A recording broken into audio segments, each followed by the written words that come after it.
မှာရေးအထောက်အကူပေးတဲ့ coffee နော်မကောင်းတဲ့ coffee ဆိုတော့တာကျွန်တော်တို့အမျိုးမျိုးရှိတာပေါ့။ဘာကြောင့်ကြမှာကြီးကိုမကောင်းဘူးပြောတယ်လဲဆိုတော့ဂျင်စင်းမှပါလို့နော်အဲကြောင့်မို့ဒီ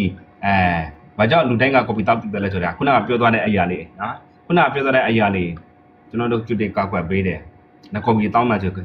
ဇော်မင်္ဂလာပါခင်ဗျ။နော်ဒါမှမဟုတ် coffee တောက်မှဆိုရင်နှလုံးအားကောင်းတယ်နှလုံးနဲ့ပတ်သက်တဲ့ရက်ကြမှာကြီးကိုကောက်ွက်ပေးတယ်လူစိတ်ကိုကြည်လင်လန်းဆန်းတိတ်ကြွစေတယ်နောက်ပြီးတော့စိတ်ကင်ဆာလိုမျိုးဆဲတွေကိုသူကနေတော့တိုက်ဖြင်ပေးတယ်နော်ချီဖြင်ပေးတယ်အဲဒါကြောင့်မို့ coffee လူတိုင်းတောက်တဲ့တယ်ဒါပေမဲ့ coffee မှာဆိုတော့ဒီနှလုံးအနေလို့ဆိုပြီးတော့နှလုံးတုံကြီးခုံလို့ဆိုပြီးတော့ကျွန်တော်လူတော်တော်များများက coffee ကို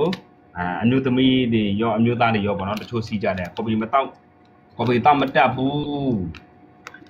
နော် coffee ကိုတောက်မတက်ဘူး coffee တောက်လို့ရှိရင်ဘာဖြစ်တယ်နှလုံးတုံတယ်ရင်တုံတယ်လို့ပြောကြတယ်မှန်တယ်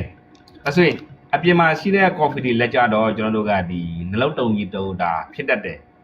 လူပေပန်းတော့နေတဲ့အချိန်လူအားရချင်းနေတဲ့အချိန်ပြီးလို့ရှိရင်လူစားလာ